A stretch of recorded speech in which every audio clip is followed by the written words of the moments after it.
Assalamualaikum warahmatullahi wabarakatuh. Di sini saya Sofi Safirasani akan menjelaskan tentang pendekatan kontekstual dengan judul cerpen yang akan diawali oleh rekan saya, yaitu Fikri Ilham Ramadan. Cerpen merupakan karya sastra fiktif naratif yang terdiri dari 500 sampai 20.000 kata. Cerpen ini memiliki beberapa unsur yang unsurnya tersebut saling berkaitan. Unsur-unsur dalam cerpen antara lain sebagai berikut. Yang pertama adalah tema. Tema adalah ide pokok yang menopang sebuah karya sastra yang terkandung dalam teks sebuah unsur simetris. Tema dalam sebuah cerpen sangatlah penting karena di dalam tema tersebut akan mengikat unsur-unsur cerpen yang lainnya. Yang kedua adalah alur. Alur merupakan urutan dari kejadian cerita mulai dari awal hingga akhir. Dalam alur ini terdapat beberapa bagian. Yang pertama yaitu pengenalan, konflik, klimaks, dan perpecahan masalah. Alur sendiri dibagi menjadi 3, yaitu alur maju, alur mundur, dan alur maju dan maju mundur. Yang pertama, alur maju. Alur maju adalah sebuah cerita yang menceritakan tentang masa sekarang dan juga masa depan. Untuk alur mundur yaitu sebuah cerita yang menceritakan tentang masa lalu. Untuk alur maju mundur sebuah cerita yang menceritakan masa depan terus kembali ke masa lalu ataupun bisa sebaliknya. Yang ketiga adalah penokohan. Penokohan adalah gambaran jelas seseorang yang ditampilkan dalam sebuah cerita.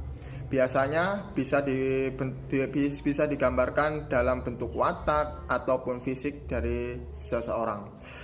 Biasanya penokohan ini cenderung digambarkan melalui watak oleh pengarang. Yang keempat adalah latar atau setting. Latar atau setting adalah gambaran suasana yang terkandung dalam sebuah cerita. Dalam latar dan setting ini bukan hanya masalah tempat dan juga waktu, tetapi juga tentang keadaan yang terkandung dalam cerita tersebut. Kita beri contoh, seorang nenek pergi mencari kayu bakar di hutan pada pagi hari. Nah, dalam penggalan tersebut kita sudah mempunyai latar waktu dan juga latar tempat. Yang kelima yaitu sudut pandang. Sudut pandang adalah cara atau pandangan seorang pengarang untuk menyajikan sebuah tokoh, latar, waktu, dan juga peristiwa-peristiwa yang terkandung dalam sebuah cerita dalam fiksi. Sudut pandang ini terbagi menjadi 3, yaitu sudut pandang orang pertama, sudut pandang orang kedua, dan juga sudut pandang orang ketiga. Yang terakhir adalah amanat. Amanat adalah pesan moral yang ingin disampaikan pengarang kepada penulis, baik pesan itu tersirat maupun tersurat. Langkah-langkah cerpen yang pertama, menentukan tema. Menentukan tema merupakan sesuatu yang menjiwai sebuah cerita. Terus sebuah cerita terletak di dalam tema. Tema-tema yang sering dipakai contohnya masalah sosial, keagamaan, kemiskinan, kesenjangan, perjuangan, percintaan, dan lain-lain. Yang kedua yaitu sudut pandang. Kalau kita menggunakan sudut pandang sebagai orang pertama, dari awal sampai akhir cerita harus tetap menggunakan sudut pandang orang pertama. Dengan menggunakan sudut pandang aku atau saya dalam cerita. Yang ketiga yaitu penokohan.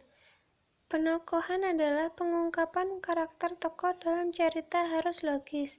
Pengarang harus dapat menciptakan gambaran yang tepat untuk watak orang yang ditampilkan. Berawal dari penciptaan karakter tokoh inilah jalan cerita akan terbentuk.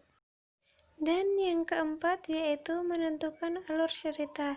Biasanya karakter tokoh yang dibangun dalam cerita terdiri atas tokoh yang berkarakter baik dan berkarakter buruk.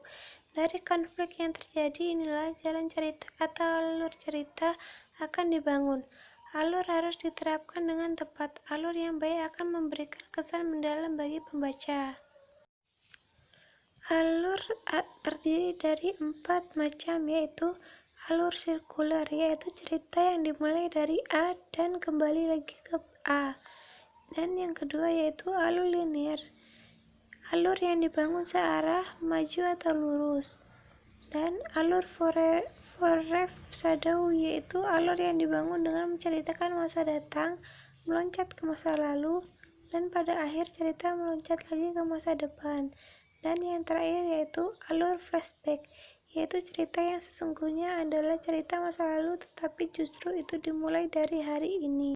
Dan yang terakhir menentukan judul atau menulis judul.